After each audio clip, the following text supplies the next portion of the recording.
पूरे 10 सालों के बाद जैसे ही अवनी और साहिल ने एक दूसरे को देखा तो दोनों को अपनी आंखों पर यकीन ही नहीं हो पाया। बरसों से अलग अलग स्टेशनों के मुसाफिर होने के बावजूद इस वक्त उनकी आंखें हैरानी की एक ही गाड़ी में सफर करने लगी थीं। बड़ी मुश्किल से अपने कपकपाते होठों से अवनी साहिल का नाम भर ही पुकार पाई। साहिल! लेकिन क्या सिर्फ नाम बोल पाना ही काफी था? क्योंकि इंसान की तो फितरत ही ऐसी होती है कि जितना भी मिलता है उससे ज्यादा की उम्मीद करने लगता है। इसीलिए अवनी ने अपनी झोली को थोड़ा और बड़ा कर दिया तो उसमें गलत ही क्या था। फिर दिल तो अपनी ख्वाहिशों की मांग रखने के लिए आजाद होता है ना। इसलिए उसने अपने आप से भी शुरू कर दिया। एक बार तुम्हारे करीब आकर जी भरकर देख लेने दोगे क्या तुम मुझे? तुम्हारे गालों को अपने हाथों से छूकर पहले की तरह ही तुम्हारे चेहरे पर आए सुकून को महसूस करना चाहती हूँ मैं। के लिए ये सरप्राइज इतना बड़ा था कि वो अपनी जगह से हिलना डुल गई।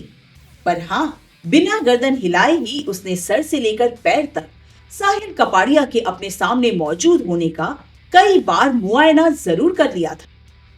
इसलिए तो अपने सामने नजर आ रही इस जीती जागती तस्वीर को उसने अपने दिल में उतारने में जरा भी वक्त नहीं लगाया। पर उसकी ये सारी बातें अपने आप से ही चल रही थीं। भी बिल्कुल वैसे ही लगते हो तुम।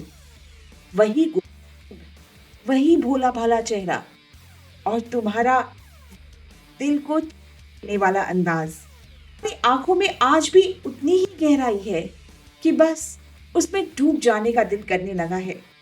पर ये क्या, इतनी जल्दी बालों पर सफेदी भी आने लगी?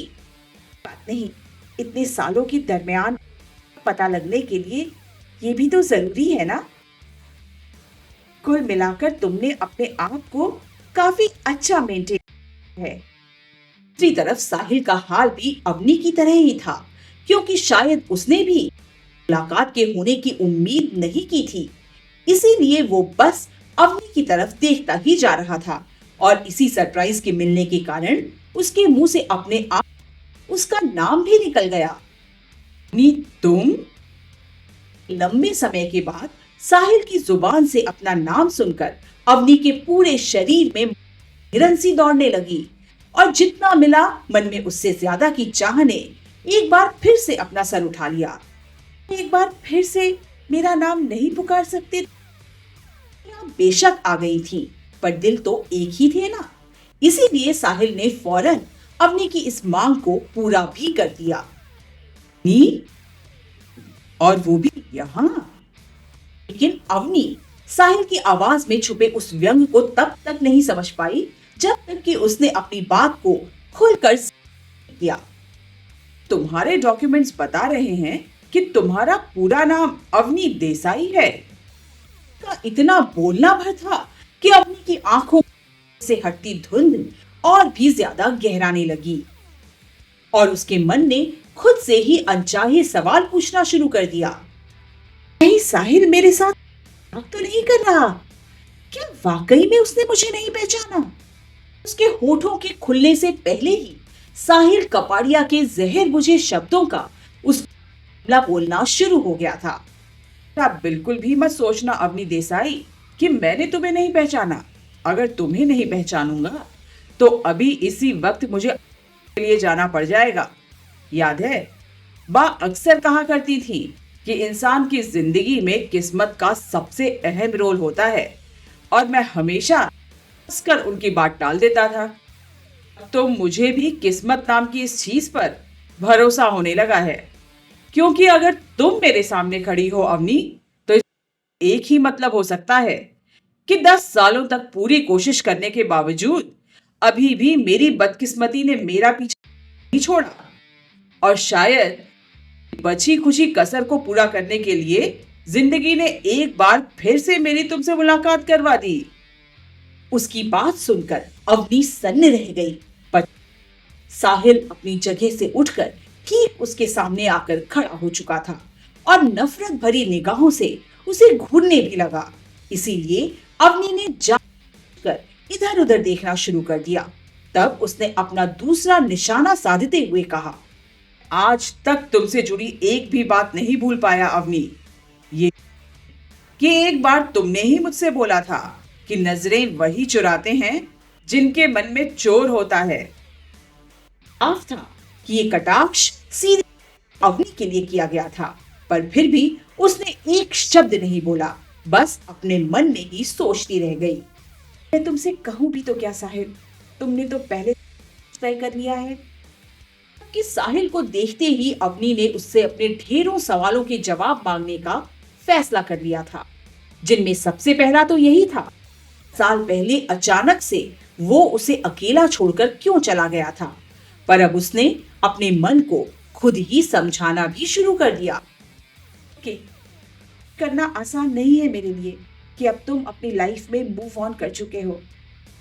शायद इसीलिए ना ही तुम्हें अपने डिसीजन पर कोई डाउट है और ना रिग्रेट।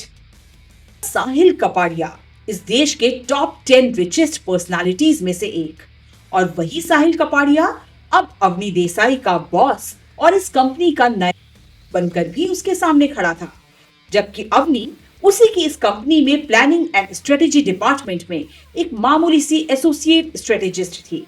इसीलिए उनके बीच किसी तरह की बराबरी हो सकती थी और ना ही किसी बहस की गुंजाइश ही थी। बस इन्हीं सब बातों की वजह से अपने मन की उस बची खुची उम्मीद अब वो बार बार पूरी ताकत के साथ गला घोंटने लगी। सोचा तो यही था कि जब भी तुम मेरे सामने आओगे तो तुमसे अपने सारे सवालों का जवाब दूंगी, पर हर रात की सुबह होना कोई जरूरी तो नहीं ना। अब अवनी ने उस केबिन में अपनी हैसियत को तुरंत पहचान लिया, इसीलिए उसने साहिल के सामने टेबल पर एक फाइल रखकर धीरे से कहा, ये हमारे न्यू प्रोजेक्ट लॉन्चिंग की फाइल है, प्लीज आप इसे देख लीजिएगा। साहिल कपाड़िया के सीने में कोई तो जख्म जरूर था, जिसके दर्द का रिश्ता सीधे सीधे अवनी देसाई से जुड़ा था। इस सेंटेंस को ठीक से करो अवनी देसाई, पुराने दिनों को अपनी याददाश्त से मिटा दो, क्योंकि अब मैं इस कंपनी का मालिक और तुम्हारा नया बॉस हूं। अवनी ने हैरान होकर अपनी नजरें ऊपर उठाई ही थी कि साहिल कपाड़िया की तल्ख आवाज अब उसे डराने के काम पर भी लग गई। शायद तुम्हें किसी ने तमीज नहीं सिखाई कि अपने बॉस को सर कहकर बुलाते हैं। आई एम सॉरी सर, मैं आगे से ध्यान रखूंगी।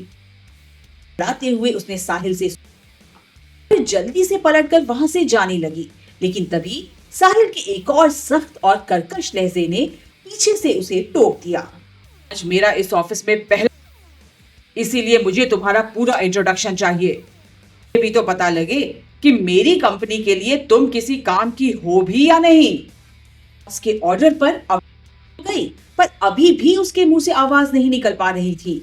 पर इस वक्त साहिल को अवनी की किसी भी फीलिंग से कोई मतलब नहीं था, इसीलिए उसने पहले से भी ऊंचे और कड़वे शब्दों में एक बार फिर से अपना फरमान दोहरा दिया।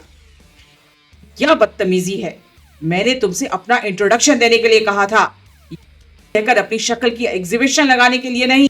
तुम्हें लास्ट वार्निंग दे रहा हूं अवनी देसाई। इसके बाद के बावजूद उससे अभी भी कुछ नहीं बोला गया, पर कम पैरों की वजह से वो लड़खड़ा जरूर गई। 10 सालों में साहिल कपाड़िया पूरी तरह से घमंडी और एक बेहद कामयाब बन चुका था, इसीलिए अब उसने गरजती हुई आवाज में कहा, मैं तुम्हें लास्ट वार्निंग दे रहा हूं अवनी देसाई।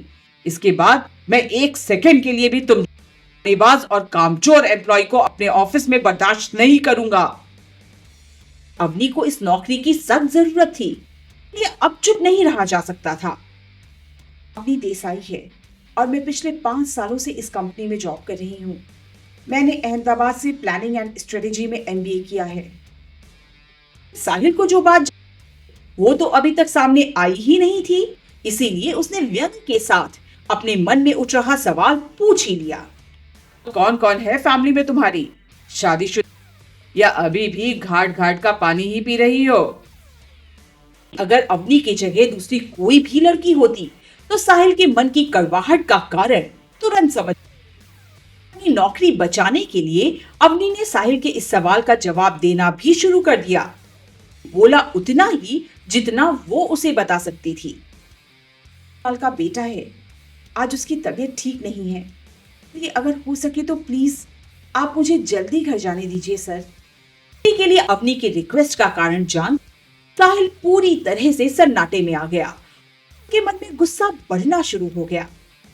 ये थी तुम्हारे उस भोले चेहरे की असलियत अवनी देसाई। आज तक उम्मीद सी थी कि उस दिन शायद मेरी ही आंखों ने कुछ गलत देख लिया होगा, पर साहिल कपाड़िया की नजरें कभी धोखा खा ही नहीं सकती। ने सिर्फ की झपकाकर अवनी को छुट्टी ग्रांट कर दी और उसके वहां से जाते ही खुद खिड़की के सामने खड़ा होकर बाहर की तरफ ऑटो में बैठकर जाते देखकर दबी जुबान में अपने आप से कहा, अवनी के बेटे की उम्र 9 साल और मेरी बर्बादी की उम्र 10, यानी कि मुझे छुड़ाते ही तुमने अपनी जिंदगी आबाद कर ली थी। वाकई बहुत तरक्की कर ली तुमने अवनी देसाई।